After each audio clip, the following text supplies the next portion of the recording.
So you really have to pay attention to your relationship with crystals as well and how it makes you feel. I've always been interested in culture, in ancient cultures in particular. And when we study ancient cultures, we see that we've strayed so far off the path. They were all about higher frequency, higher vibration, knowing yourself.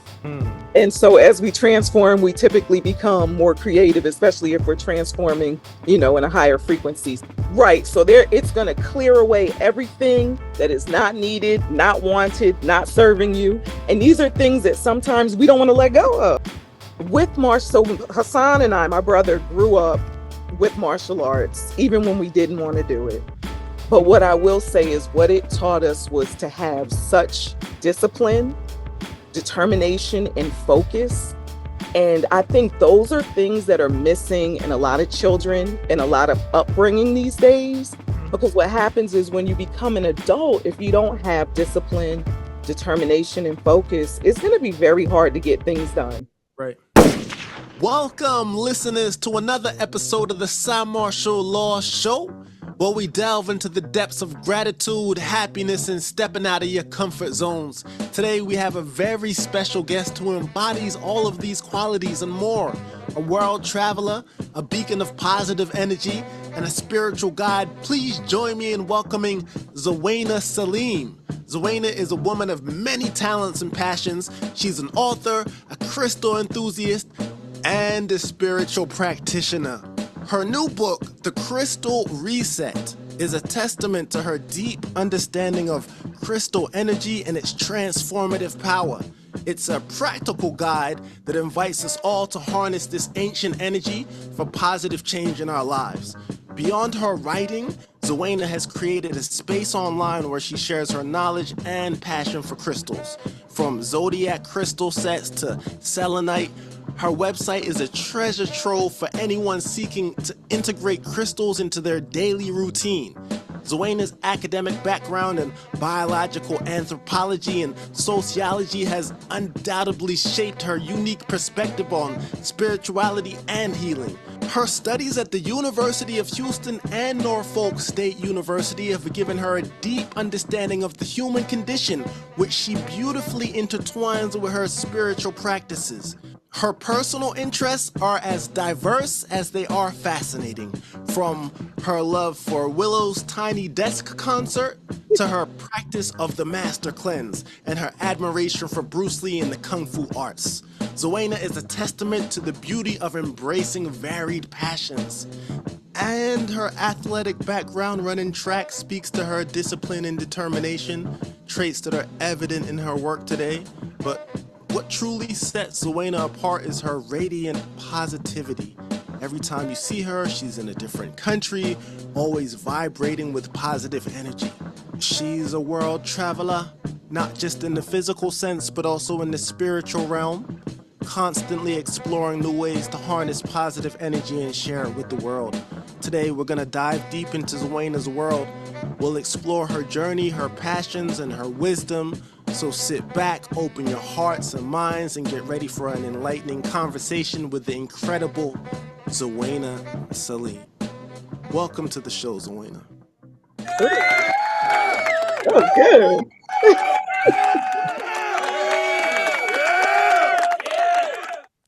Thank you for coming on the show. Thank you for inviting me. I like that. I'm gonna have to listen to that again. You deserved it all. It's all true facts. How are you doing today? Excellent. I'm doing excellent. Good. So let's just hop right into it. Okay. So you got a new book. I do. And can you tell us about your new book, The Crystal Reset, and what inspired you to write it? Yes, I can. So originally I was writing this huge crystal reference book, and I realized that from all my customers, everybody has very basic questions. And so I was writing the book from my understanding of crystals, which isn't necessarily where you want to start. Right. because it might go over your head if you haven't worked with crystals. So I went back to the drawing board and wrote the Crystal Reset, and it's a practical guide to harnessing crystal energy for positive change. And it kind of starts at the basics. What is a crystal? How do you use crystals? How do you cleanse them, charge them? And so that's what the book is about. And it's perfect, even if you know a little bit about crystals, because there's going to be something in there you don't know.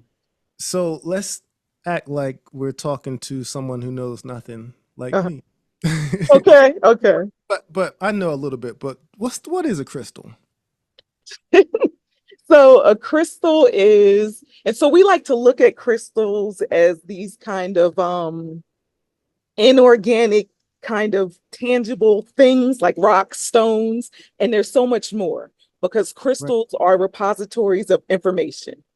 And Mm. so they help us vibrate on a higher frequency. And a lot of people think crystals are going to do the work for them. They're Uh-huh. not. You're going to do the work for yourself, but they help you put you in that field of energy, in that frequency to be able to get things done. So, like, for example, I have a carnelian ring on right now. Right. And this is the ring that I've been wearing, like writing, and I've been getting busy because it provides motivation, helps with procrastination, gives you courage and focus. And so you use crystals to kind of deal with daily activities, but you have to pick the right crystal because all crystals do different things. Did you say that one was called Cornelian? Yeah, this is carnelian. Carnelian. I need one of those for me. Right. How can someone integrate crystals into their daily routine for like maximum impact? So it depends on what you're trying to get done for that day. If you want to just relax and chill, you pick a crystal like lepidolite, which has naturally occurring lithium in it. So it Uh-huh. relaxes you, it chills you. If you're trying to get something done, you go for some carnelian. If you're trying to do spiritual work, tapping into higher consciousness, you pick like a crown chakra crystal, like clear quartz. They don't Right. call it the master healer for no reason because it does Mm. everything. What are some misconceptions about crystals that some people probably have? Misconceptions are, oh, I got this crystal. It works for money. I'm going to be rich. And I'm Hmm. like, no, you still have to work. The Right, right, crystal is right. not working for you. It's help putting you in that frequency. It's a reminder, but you're not going to wake up because you have a piece of aventurine or jade and be rich tomorrow. Gotcha. When you're picking crystals for your website, what factors do you take into like decide which ones actually get to your website? Well, I used to pick the crystals that I love, Hmm. but now I'm realizing that I kind of have to go with what the people love. And a lot of people who aren't familiar with crystals, they like the ones that they've heard about. So Right. that's your rose quartz, your amethyst, your clear quartz, your citrine, and then a lot of protection stones, because that's my most popular crystal, protection and warding off negative energy. So those root chakra crystals like black tourmaline, obsidian, that's what people want. So that's what I look for. Ah. Can you tell me about your zodiac crystal sets? Yes, yes. So the zodiac crystal sets are formulated for each of the signs. And what I've done is chosen. So when it comes to crystals, if you have, like a lot of people know their birthstone crystal, which Right. is different than your zodiac crystals. Oh, see, I didn't know. So, right. So with your birthstone crystal, it's just going to be one stone that they've chosen, usually the most expensive, and they pair that with your birth month. But Gotcha. with the zodiac crystals, you'll have multiple crystals. So you might have like 10 or 12 crystals, and that's based off of crystals that are associated with certain planets, certain elements. So, like you're an earth sign. If you're an earth sign, it might be a crystal associated with the earth, a grounding stone. And so I've chosen like 4, 5, or 6 different crystals for each of the zodiac signs to help you kind of work with. And it's a good way to start, especially if you don't know about crystals and you don't Right. know which one do I want to start with. It's a good way to start because you'll probably gravitate towards those crystals because they have kind of like a natural connection to your sign. Gotcha. Um, Off top, do you know which ones are the ones for Virgo? Yes, I do. So Uh, you've got your tiger's eye, I like the way you've that sounds. got your adventurine, you've got rose quartz. Mhm. Everybody needs rose quartz. Mm. And that's the sodalite for communication. You've got that one. So those are four of the Virgo ones. There's more, but that's the four I can think of off the top. So you said everyone uses rose quartz. What's that one for? So rose quartz is a heart chakra stone, and your heart chakra is the bridge between the lower and upper chakras. So if Mm, your heart chakra is closed, you are not in alignment and you are not operating at your full potential because that energy can't flow up. So uh, rose quartz is a heart chakra stone that helps open up the heart, helps with self-love, compassion, empathy, forgiveness, which we can all use a little more of. I know I can. We all can. We all can know. I think no matter what level you're at, rose quartz is like when people tell me, "Oh, I don't need that. I don't need love." I'm like, "That's the first one you need. If Mm, you think that's the truth, you need it." sounds like that might be one of the first ones I go for when I go back to your store. But when I was snooping around on the site, one that jumped out at me is excuse me if I'm pronouncing it wrong, selenite. Oh yeah. Yep. Nope. Can you Pronounced perfectly. share more about its properties and uses? Yes, so selenite is one that everyone should have. Selenite is a crown chakra crystal, and so it vibrates at a very high frequency. So when it comes to crystals, you can kind of put them in categories of color. So if you have like a white or a clear crystal, that's a crown chakra crystal. That's Hmm. connecting you to higher consciousness, spirituality. But what's fantastic about selenite is it helps cleanse and clear energy. So Mm, that's your energy, that's other crystals' energy, that's your pet's energy. It mhm, cleanses and clears. So if you have a piece of selenite and you come in, like when I come in from the evening from engaging with Harlem, because Harlem is a lot, I mhm, take my selenite and I do like a little spiritual, I call it a spiritual shower or a spiritual brushing. And I right. take my selenite and just cleanse my auric field. It helps get rid of all that debris and all that unwanted energy that's stuck to you that you don't want. Oh. Are there crystals that are much more expensive than others? Are they all the Oh, same type of oh yeah. what Oh is yeah. what are a couple crystals that are more on the expensive level and why are they more expensive? So they're more expensive because they're rarer. Hmm. So when you have a crystal like a quartz, like a clear quartz, rose quartz, amethyst, citrine, those are all quartz crystals. Those are very abundant. You can find them on every continent. But when it comes to crystals like moldavite, moldavite's a more expensive crystal. And so for like a small piece like this, you'll pay like $150. And that's if it's real. So most of the moldavite out there is fake now, but moldavite only comes from, I think it's the Czech Republic area. So it's from a meteor. It formed from a meteor. And so when you have crystals like that, or crystals like shungite is more expensive, it's only from Russia. It's the only place they're finding it. And so when you have crystals that are only found in one location or a few locations, the price goes up because it's not a lot of it. How do you determine if a crystal's fake? Because I don't know if I would know. Well, it depends on the crystal. So there's not one way, but so for me, all like with Moldavite, all I have to do is touch it. Mm, Moldavite is such a strong, intense energy, and mm, everything is energy. So you're gonna feel something, but if I don't feel like that little bit of wooziness about to knock me out when I touch Moldavite, I'm like, this is fake. And uh, you may not have that same reaction to it. So, like my mom, who's also a Virgo, she's very grounded and earthy, and I think that kind of I think that kind of changes how she interacts with crystals versus how I do, and I'm a water sign. So she does not feel moldavite at all. So she's like, I don't know if it's real or not. And I'm like, you don't feel this? right. So that's one way. You can do a scratch test. With like shungite, you can do a test with a battery. So shungite will light, like if you take a flashlight that has the battery on the end and you can take the cap off, if you take the shungite and press it into the battery, it will light your battery. So I mean, light your flashlight. So I always use that as a test, like at my vending table or if I'm selling shungite to show people Wow. this is how you know if shungite's real, but it depends on the crystal. What's the most powerful crystal you know? Well, it depends on what you're trying to do. It depends on what you're trying to do. So, like Moldavite is super powerful. And when I have people come up to me and say, you have Moldavite and they have no crystals, never worked with crystals, I'm like, no, no, you are not ready for Moldavite because Moldavite is one of the Synergy 12 stones. And those are stones that are like taking you like They're high ascension stones taking you to super high consciousness. But what they do is, depending on what level you're at, they can rip your life apart in a good way, but it won't feel so good. Like ripping it apart to build it back together. Right. So there it's going to clear away everything that is not needed, not wanted, not serving you. And these are things that sometimes we don't want to let go of.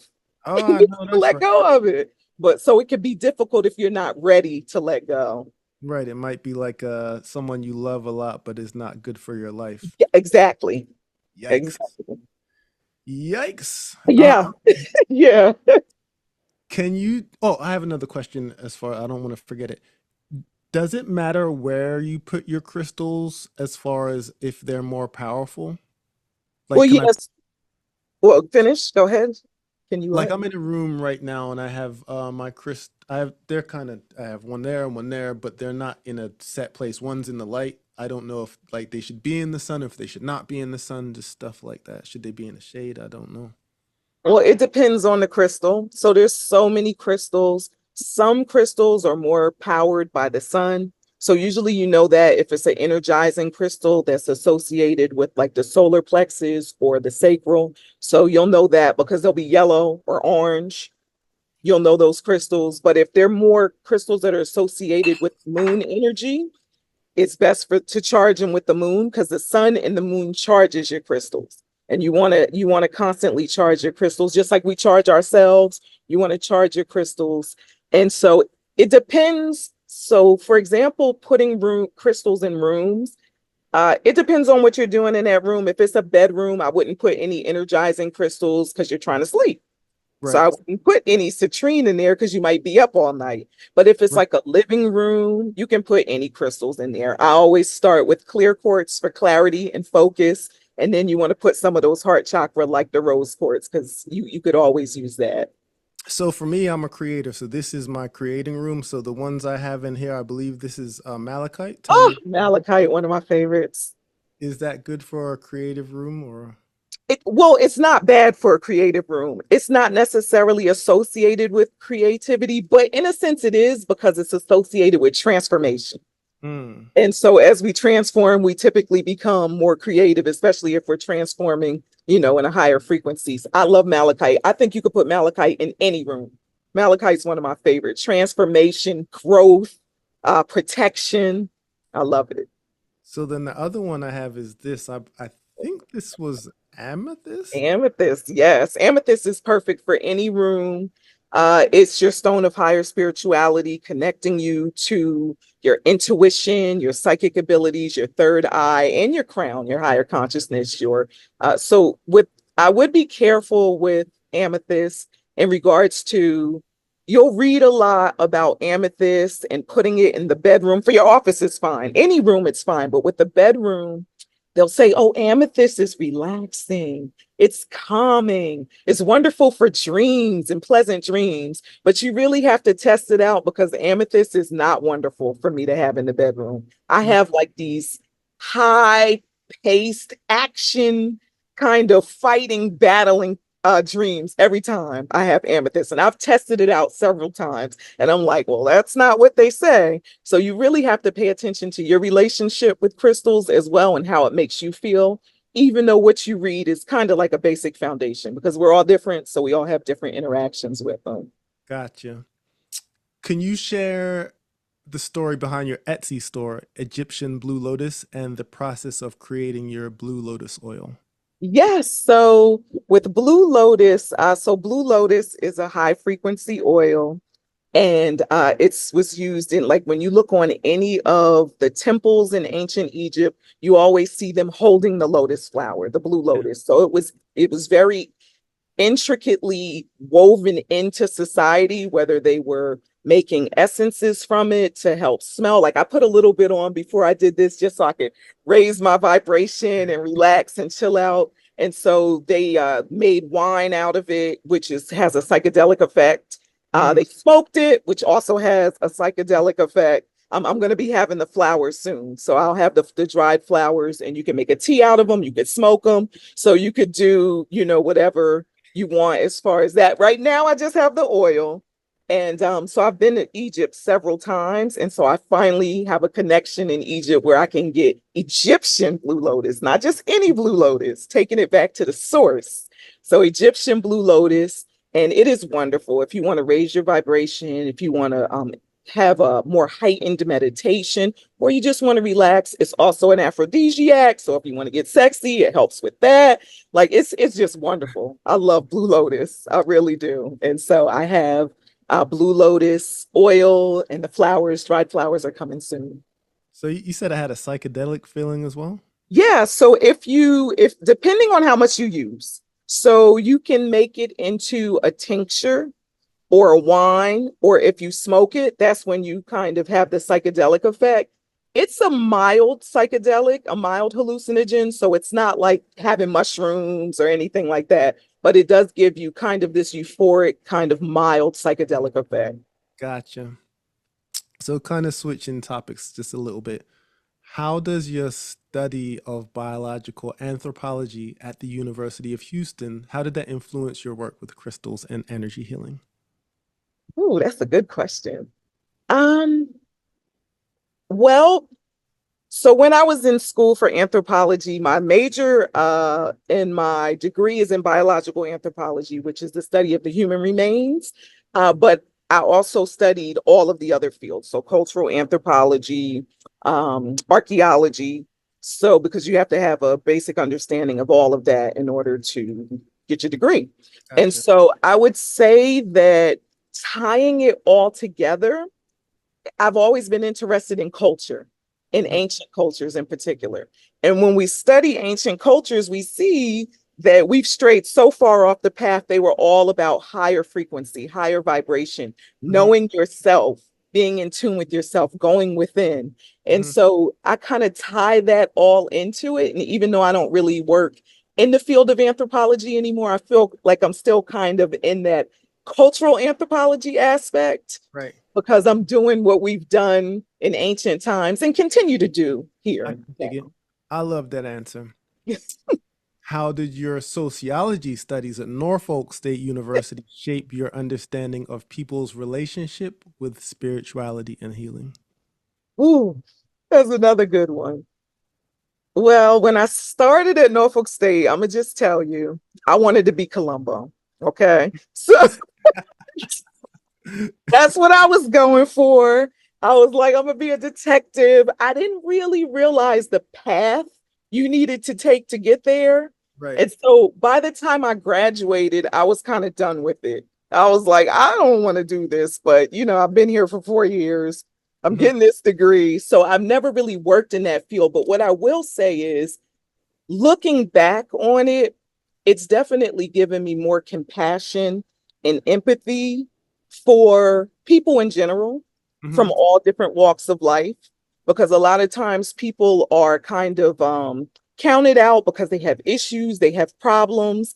Right. And when it comes to spirituality, everybody needs to vibrate higher. And so if we just discount those people, there's only one source. And Right. so if you're discounting other people, you're discounting aspects of yourself.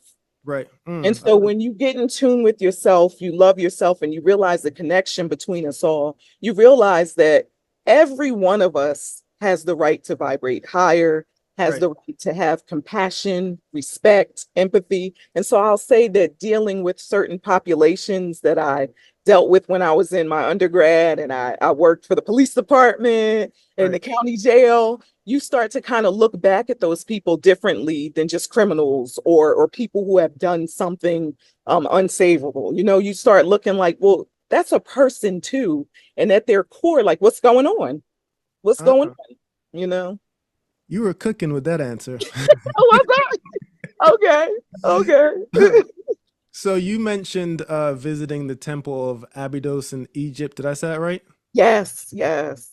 Can you share more about that experience and its impact on you? Oh my goodness. So when you go to Egypt, so the first time I went to Egypt, I was 11, and I really didn't have the same experience that I had going back as an adult because you're just like, oh, wow, this is cool. But Right, when you right, go back as an adult and you see the craftsmanship and the mastery that they put into these temples, and then how everything was connected to spirituality and knowing yourself, you can't help but come back wanting to do better, Right. being better. Like you're like, oh my goodness, I could do better. I Right. could do better, you know. So I'll say that just go, and I go back to Egypt almost. I went back last year and the year before. And every time I go, I just find this piece of me that just says, okay, what are we doing next? Because your ancestors were great and you have to follow in those footsteps. Like we came here for greatness, let's do this. I want to go so bad. Oh, you gotta go. My dad's giving a trip in February. You gotta go. You gotta go. Like really, really bad. You gotta go. It will change your life forever. I feel it. I can feel it. I sense it. So you are a fan of Willow's Tiny Desk concert. Yes. What Yes. about her performance resonates with you? You know what? I love how raw Willow is. Like you can just feel the emotion and the passion and how connected she is to what she's singing and saying. You can see it in her facial expressions, her hand gestures. She's a Scorpio. She's a fellow Scorpio. So, you know, we might have a little connection there. But Mm. I love Willow. I really do. And like her lyrics just speak to my soul. Mm. Do you know if she's a spiritual girl? She seems to be. I follow her on Instagram. I don't know her, but she seems to be very spiritual. I And then get. if you listen to her lyrics. Oh yeah. Yeah. Oh, yeah. Oh, you haven't listened to any of No, Willow's? no, the only one I heard is "Don't Laugh, but Whip Your Hair Back and Forth." Okay. It's like Okay. 10 years old. Okay. Yeah, that was a minute ago. You done grew up since then, huh? Yeah, she definitely has. Her music is fantastic. It Really? really is. And I don't even listen to a lot of music these days, but every time she drops a new single or a new album, I'm on it. How old is she nowadays? I don't know. She's got to be 28, No, 27. I think she must be no, 28. 27, 20. Because Oh, think about how long ago Whip Your Hair Back and Forth was. it's like 15 years ago. Yeah, yeah. And she was like, what, maybe 10, 11, 12. So, Oh, oh, you gotta listen to her. You can't be thinking about Willow like that. With the I whip my hair back and forth. Oh my goodness. oh man, yeah, I gotta listen. If she's on Yeah. Ritual Tip, I'm on it. Um, can you share your experience with the Master Cleanse? Matter of fact, can you explain? I know what it is because you told me, but can you explain to the people what the Master Cleanse is, and then share your experiences with it? Yeah, so the Master Cleanse is a cleanse and detox where you're going to use water, lemons, and either maple syrup, or you can do agave, which they call a Master Cactus Cleanse. And you're going to drink nothing but that mixture for at least a week, but you can go 10 days, 14 days. I think the most I've gone is 21 days. Don't quote me on that, but I think that's the longest I've gone. And you start off feeling bad. You do, because you're detoxing and letting go of all those toxins, all the food, all the bad foods you ate, all the bad thoughts you had, everything you've ever done that you were like, oh my goodness, I shouldn't have did that. All of that's coming up. But by the time you get to like day 5 and 6 and 7, you start having this clarity. Your system is getting cleansed out, and it is so beautiful. If you can make it there, it's tough.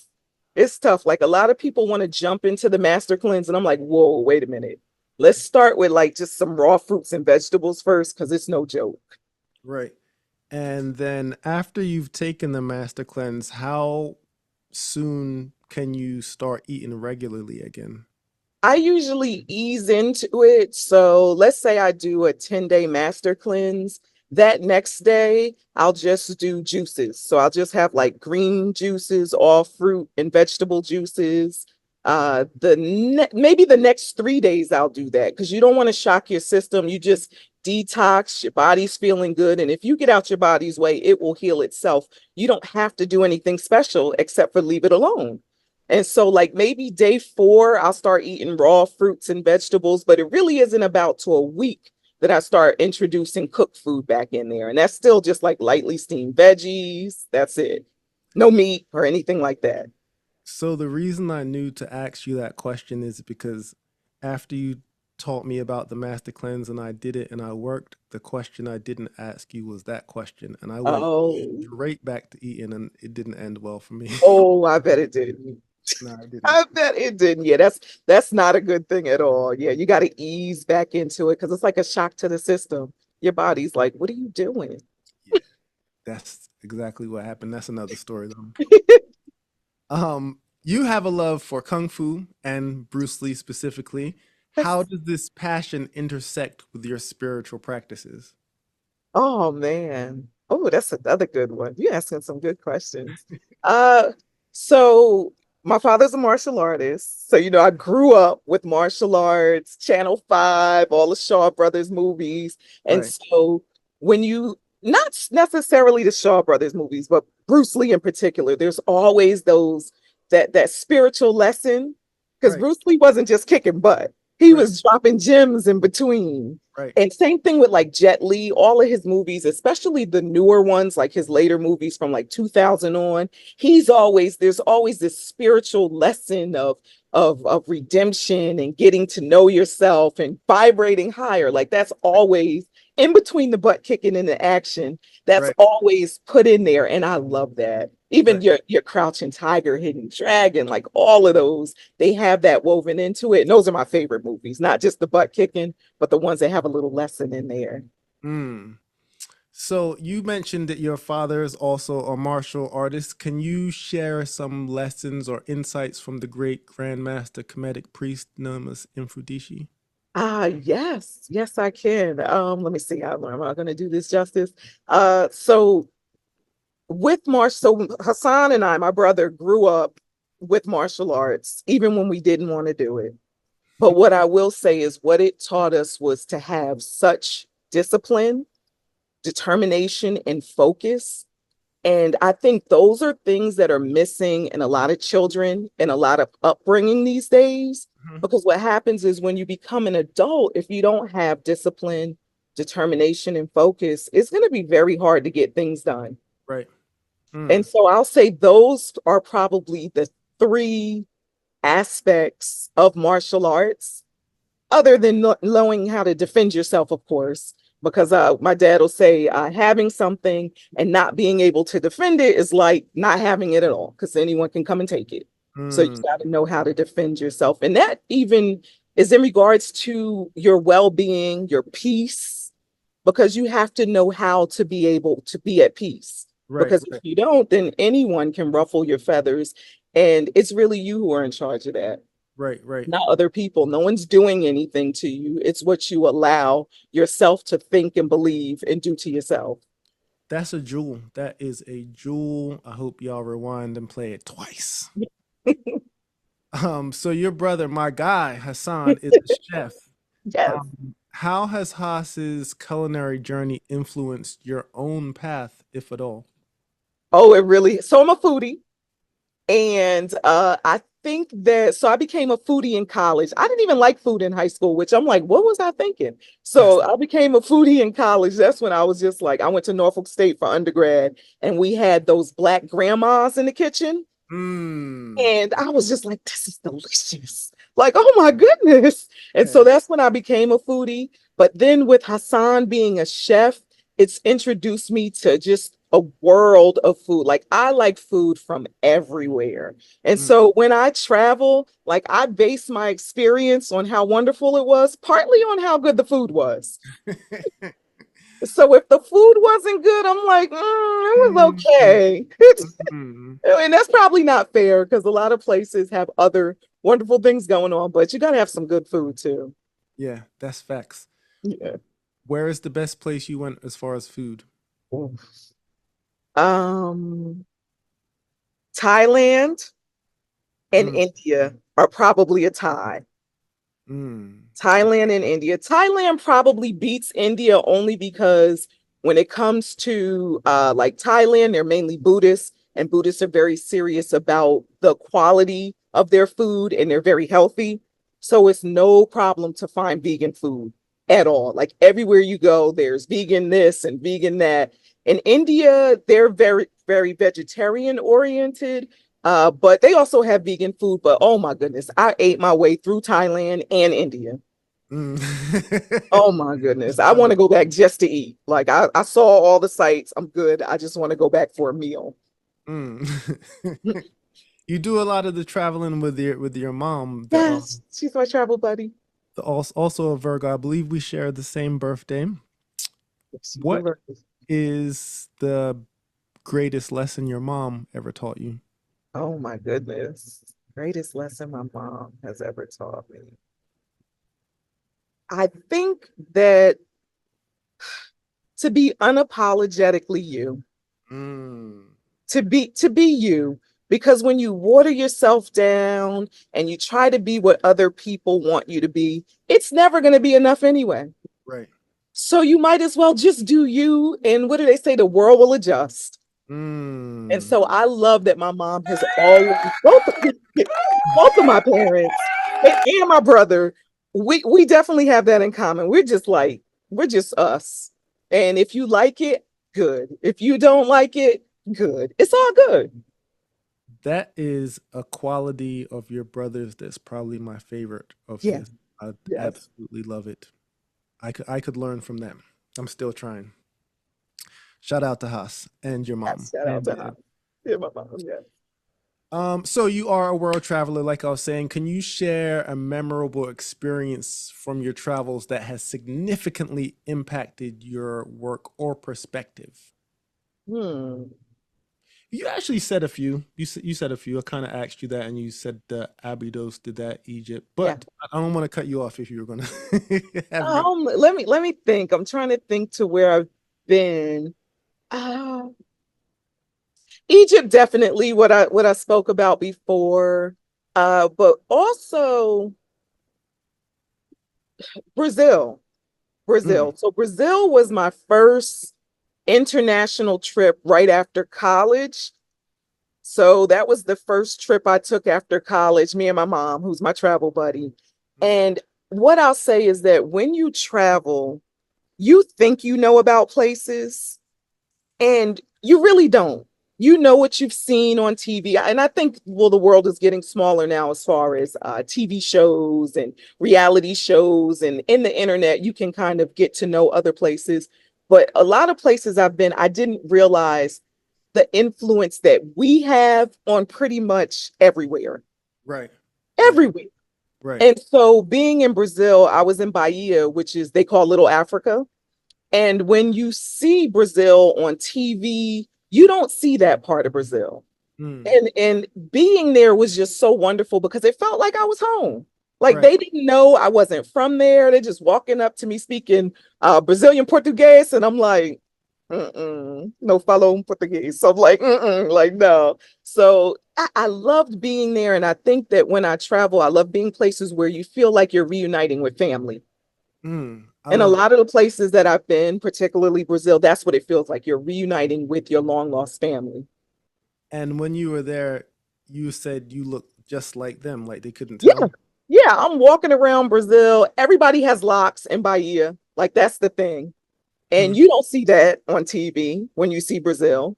You yeah. might see like Rio, which is a different energy, but you don't, everybody has locks. And it's just like they just assume you're from there, especially if you have locks. Like when I was in the airport, they were like, you're going to Bahia. I was like, yes, yes, I am.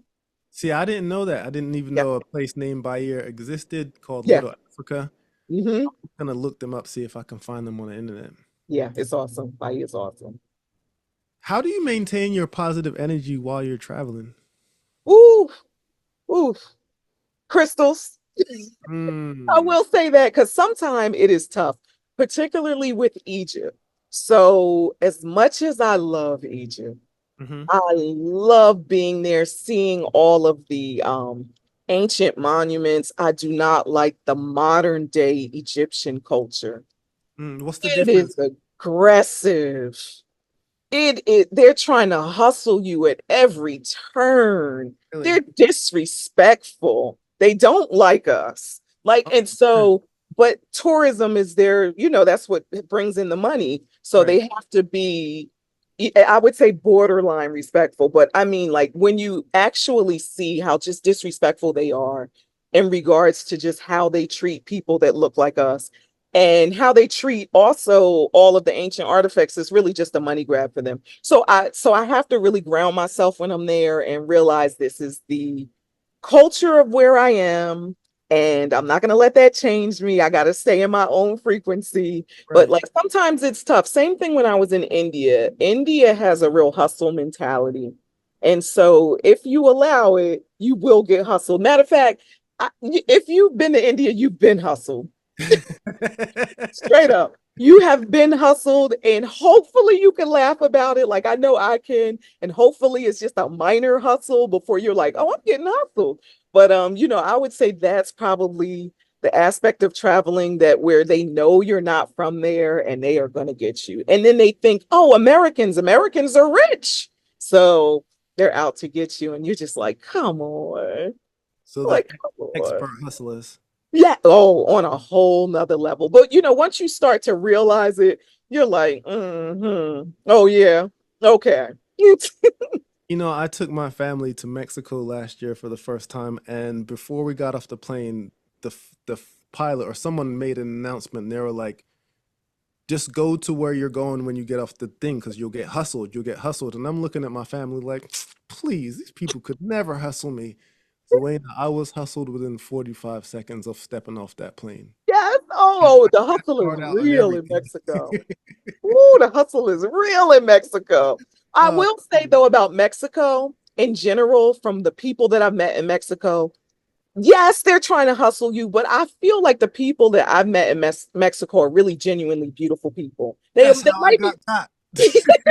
so like, and that's not necessarily the case when you're running into people in Egypt and India. I'm sure there are beautiful people, of course, but in general in Mexico, people are really wonderful. And yeah, it does help with the hustle. It I does. felt he was talking to me. I was like, he's so nice.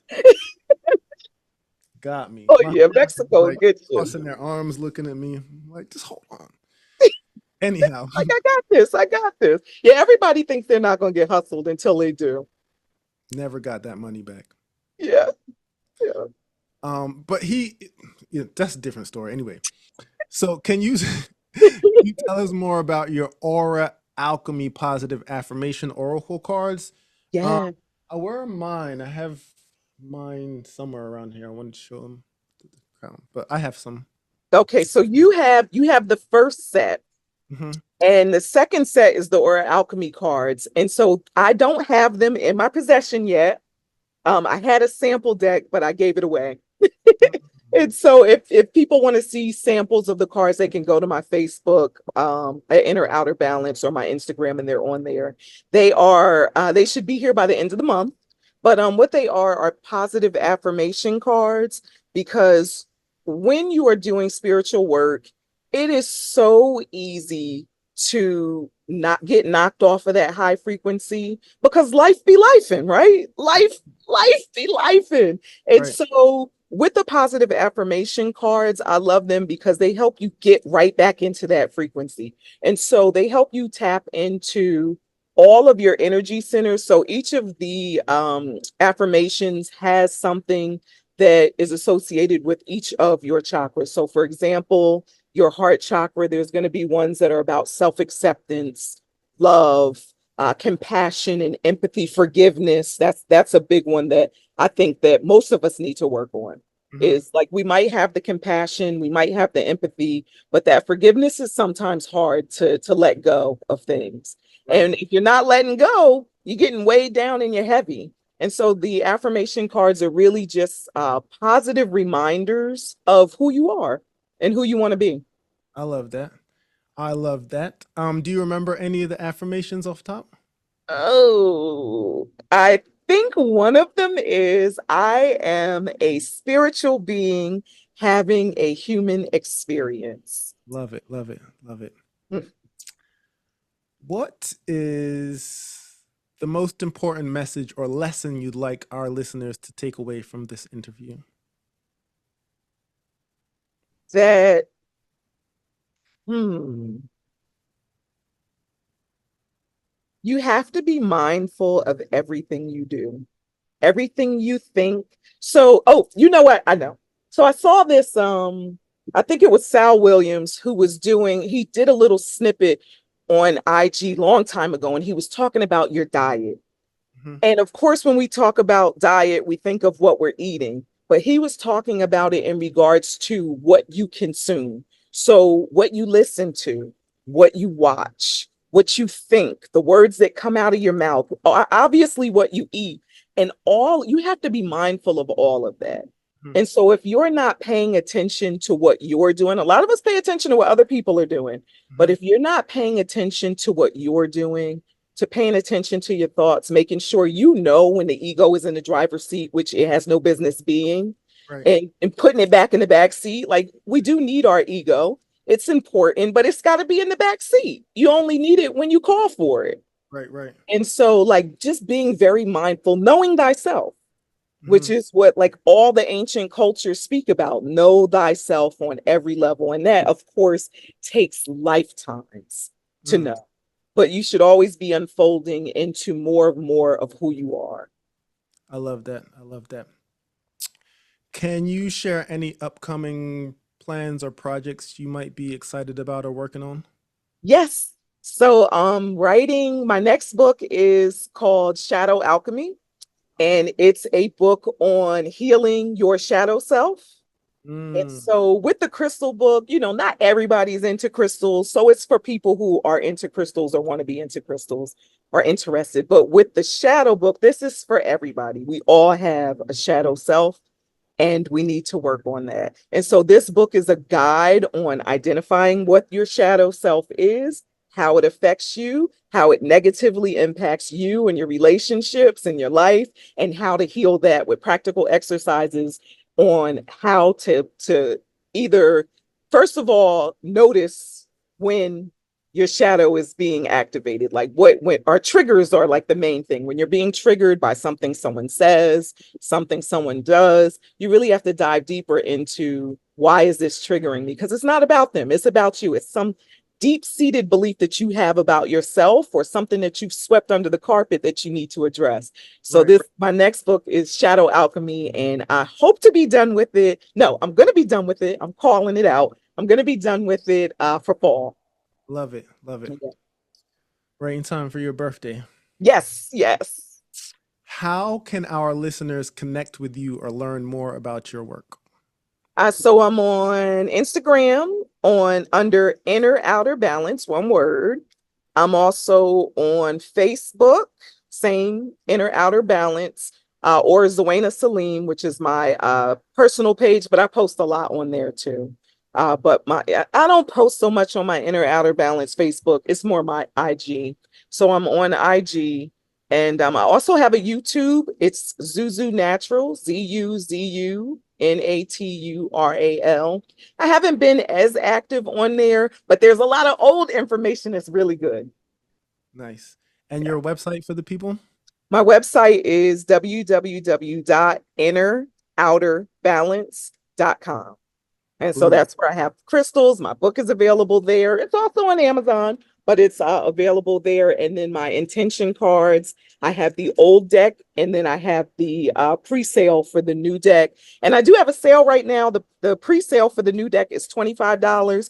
But once they hit the shores and they arrive, they're $30. So, Boom. There you have it. yes. So I have one more serious question and I got some fun questions. Okay. So the last question is, as we close, do you have any final thoughts or reflections you'd like to share with our listeners? Yeah, I do. You know what? What I shared about what I love most about my mom is just how she is authentically herself always, and she doesn't worry about what people think about her, what they care about her. And I think that's a Virgo quality. I think Virgos really are like, listen, I don't care. So, and it's not that we want to be so I don't care, but in a sense you do, right? You're here to live your life, to have your journey, to have your experiences, and other people are here for theirs. And so just be authentically you, do you, love you, and then also share that love. Facts. I Yep. love that. I love it. I love it. I love it. I love it. I think that's definitely one of our traits. So Yes. The fun questions. Okay. What are you listening to right now, musically? Oh, I was hoping you wasn't gonna ask me that.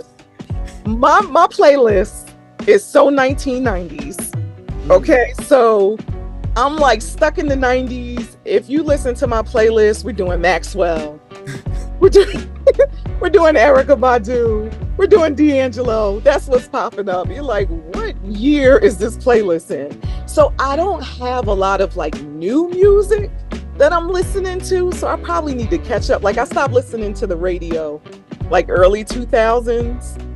So I don't even know what's out there. Not that probably anything is good out there, but yeah, I'm a neo soul person. So 90s neo soul. Is there a jewel from the 90s, an album or an artist or a song that is not as popular as the most popular that you listen to that you can probably tell someone about? Something that someone might not have heard before? Me. Ooh. I don't know. Let me see. No, I think everybody heard all my 90s jams. I'm pretty sure there is one. There is the album in the 90s from Sweetback, Sade's band. And what I love about that is because it's just her band, and then it has different, you got that back there? It has different Sade, not Sweetback. It has different artists, so it has like a jam with Maxwell that you might have not heard. I think Carlos Santana is on there that you might have not heard. I mean, there's just so many different artists from different backgrounds with Sade's band jamming in the background. The name of the album is Sweet Band? No, Sweetback, I think, is the name of her band. Oh. I don't remember the name of the album. It was in the early maybe 97, 98. I have to get that to you later. I don't remember. Nah, just Google. People will find it. Yeah. It's so good. That is such a good. Because I had never heard of it before. So that someone out there hasn't heard it before and you just put them up on that. That's the goal for that question. Yeah. What are you watching right now? Interview with a Vampire. So you just stuck in the 90s. Well, no, but they got the new series now. Oh, I didn't even know you were talking about that. Oh, yes. See? Listen, and it's so good. Really? Season 2 just came out and it just finished. It's 6 episodes. It's so, they did it so much justice. Did they carry on with where the movie left off, or how did they do it? Is it a prequel? No, it's it goes through pretty much what the movie went through, but breaks it up into episodes. So it kind of goes through the whole book. It goes through the whole Interview with a Vampire book, and then each episode is like a segment of the book, all the way to. So it's stuff that we've seen before, but broken down with a lot more meat because it's per episode. It's like 6 episodes or 8 episodes per season. And woo, they really did it with this last season. I'm telling you, it's good. And I don't even watch TV like that, but I've always been a huge Anne Rice fan, so I love all the Vampire Chronicles. I love anything sci-fi, magical, mystical, like anything like that I like. And so Interview with a Vampire, it's on AMC. I feel like I'm doing commercials for them. It's good though. That's all good. AMC. What's your favorite vampire movie of all time? Blade. Nice. Blade, and then followed by Interview with a Vampire, but Blade's got to be it. You didn't like Vampire in Brooklyn? No, I love Eddie, but I'm a pass on Vampire. I'm a pass on that one. Marvel needs to hurry up with their new Blade. They go back and forth with Mahershala Ali. Yeah. They do. He's going to do it justice, but they need to get him before his butt's too old. Right. What is your food of 2024? Like, if you had to pick one food that's just been smashing it for the first 7 months, what would it be? Ethiopian food. Anything from the Ethiopian restaurant. I love Ethiopian food because all of their vegetarian dishes are vegan. So they don't sneak meat in the greens or anything like that, or sneak butter in anything. Everything is vegan if it's not meat. And Got so it. I've been tearing up some Ethiopian food. Gotcha. Is there a specific Ethiopian restaurant in Harlem you want to big up? It is Abyssinia on 135th. It's the bomb. Ooh. Abyssinia is my jam. I'm there like once a week. What are you reading right now, if anything? Well, I just finished. So my dad has a book club, I guess you can say, that he does for his books. And so he has Menchu Hotep in the Spirit of the Magi, which is his first book, and it's like a epic historical fiction.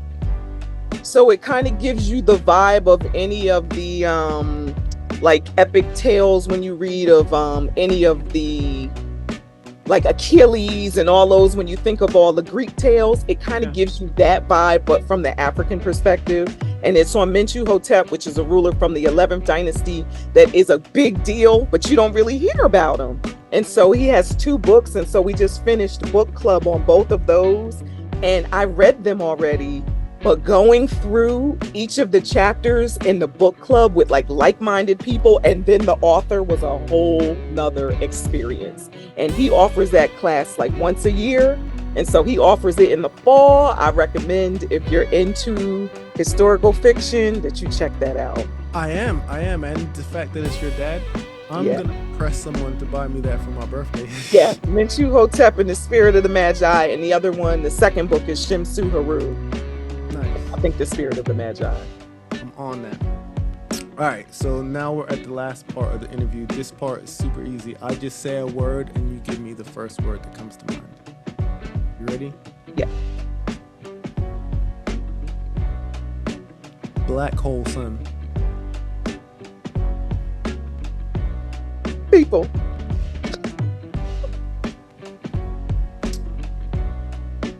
The universe. Beautiful.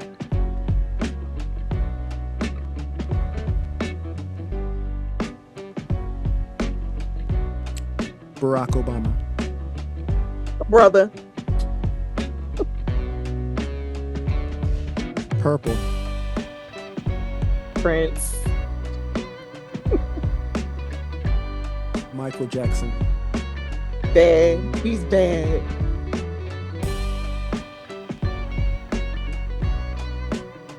Kung Fu.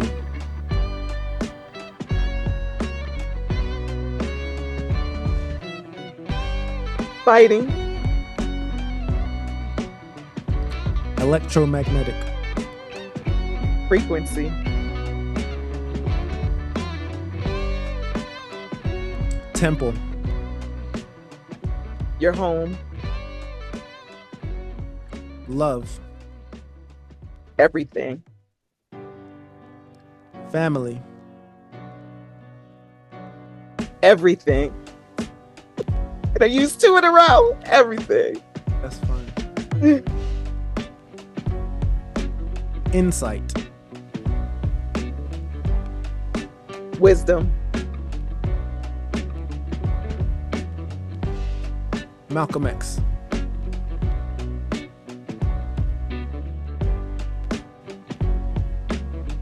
Powerful ancestor.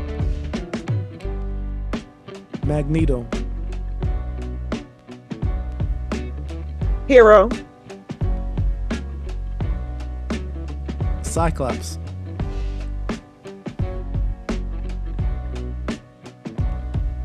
Not that familiar with him as much, so I'm just gonna say X-Men. And then lastly, life.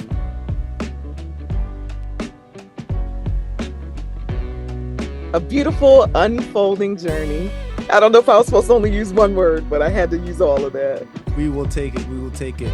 Well, Zuwena, I appreciate you. I appreciate your time. This has been a wonderful interview. I think that a lot of people are going to get a lot out of this interview, so I really appreciate it. I hope that you get some sales and new followers from it. We really, really, really, really appreciate you. Thank you for coming on. Thank you for having me. My name is Cymarshall Law. That is Zuwena Salim. This is the Cymarshall Law Show. We out like that. Peace, love, and positive energy. We are out. Peace.